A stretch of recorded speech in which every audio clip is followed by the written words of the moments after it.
Some people think they got it, but we ain't gon' have it. We's the #1 draft pick.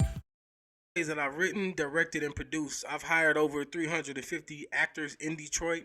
I told you got on. Have you put any of them on? I wouldn't say that I've put on anybody, but a lot of people that you see on Amazon that are in Detroit movies have been a lot in my plays. The young lady from The Oval, Karen Moore, she was in Tyler Perry's. She plays the president's wife. Yeah, and she was in like 2 or 3 of my plays in the beginning. Matter of fact, she was one of the reasons what prompted me to start writing plays and to be any plays at all. Period. That's My lit. first show was with her singing somewhere, doing a singing gig, and she introduced me to Kwame River, the Kwame play. Yeah, that was in Andiamo Theater in Novi.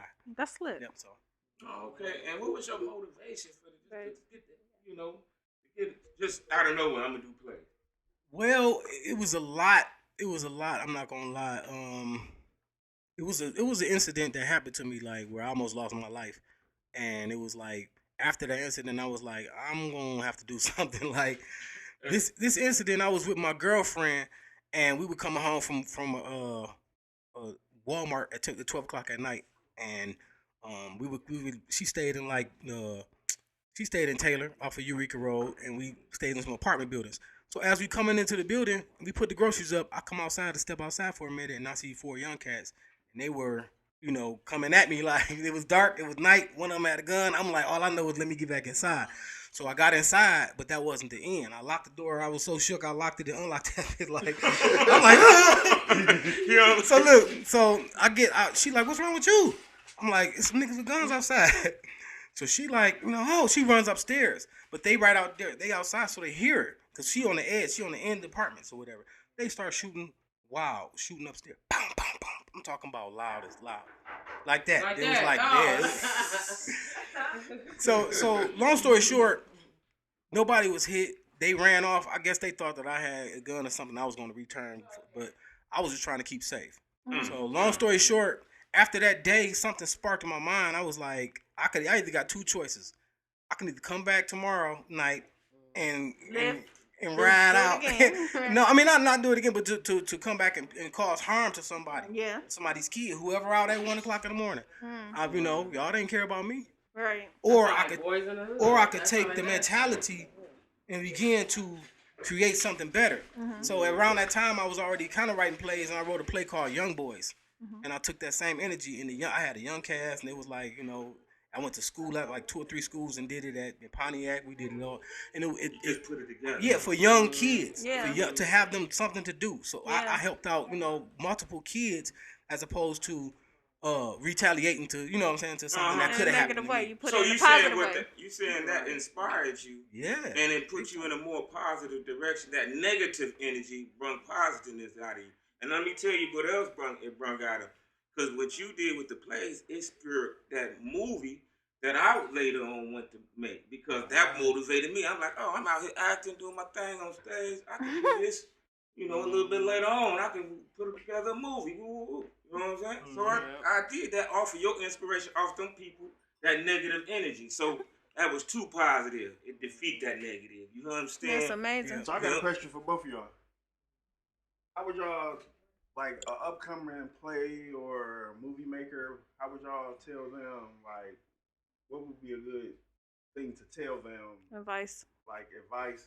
Well, he's just doing that 3-on-3 narrow. Tell them some of the obstacles and things that you are. My best advice is to, during COVID, take every dollar that's coming in and put it in yourself. Yeah. Do something. Buy a camera. Invest in yourself. Yeah. Buy a green screen. Buy a background. This right here, it took money to buy. I'm looking at this like, wow, this is nice. But it didn't come overnight. It didn't happen overnight. So those things that you have to do is to believe in yourself enough to start a business.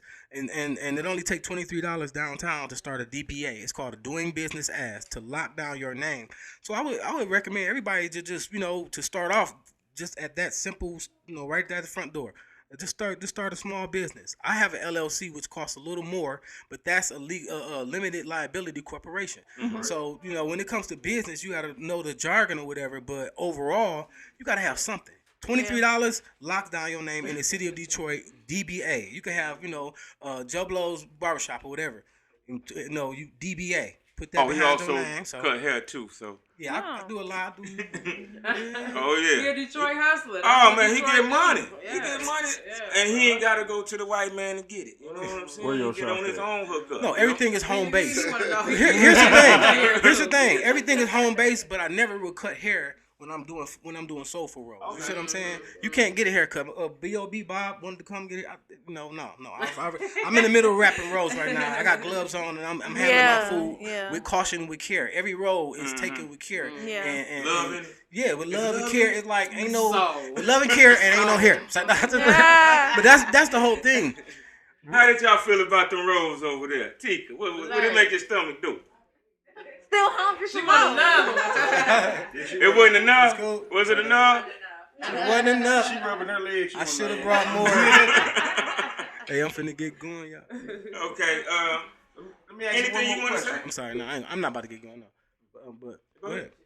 So instead of egg rolls, what was it before egg rolls? Because I know it had to start from somewhere else before that. it was I'm gonna tell you the story, the real story like this.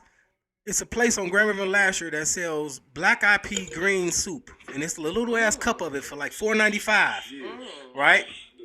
Little ass cup for $4.95. You can get it vegetarian and it's still $4.95. So here's the thing. I'm like, this good as hell, but it's the same thing. It reminds me of my grandma cooking. So when I went home, I got a big ass pot of beans. I got some greens. I got some smoked turkey. I got some onions. I got some bell peppers. I got some tomatoes. And I went and made my own shit in the crock pot. And then when I came back 8 hours later, that was the beginning of soul rolls to me. You know what I'm saying? Like, I was like, oh, I got a trough of this shit. You done bust your gut? I got a trough of this shit. Right. So you I did can- it yourself. Yeah, and I did this. So I ate that until I got tired of eating it, and I made something else. I'm like, what else can I create? So that's what it's really You was about. on the road. I was on the road. Yeah. There you go. Okay. Anybody got any questions for Pauly, the entrepreneur? Now I wanted to say something about entrepreneurship. You know, and this one of the guys who be doing this entrepreneurship. You gotta have faith in yourself out here. You know what I'm saying? And put that foot down and don't give up. Right. Because this guy don't give up. You know, I don't give up. Nobody at this table gives up. So you know what I'm saying? I want y'all to plug to that energy, and you take it somewhere else, because you got to see what people like us, us, and think. We ain't rich, we ain't, you know what I'm saying, but we making it, and we ain't got to go to nobody and get nothing from it. You know what I'm saying? We got to be.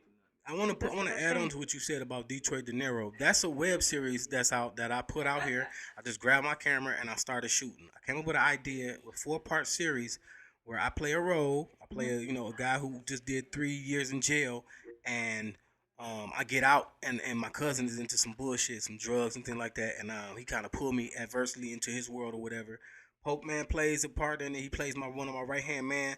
What happens is, I don't want to tell you too much. Right. I get pulled in, and now I'm into it, and I have the big man's money, and he want his shit back, and I got 24 hours. And it's like, now it went from my cousin to me. So it's on YouTube. We can find out. It's on YouTube, and part 4 is coming, but 3 parts are already on there. It shows that I'm a musician just trying to struggle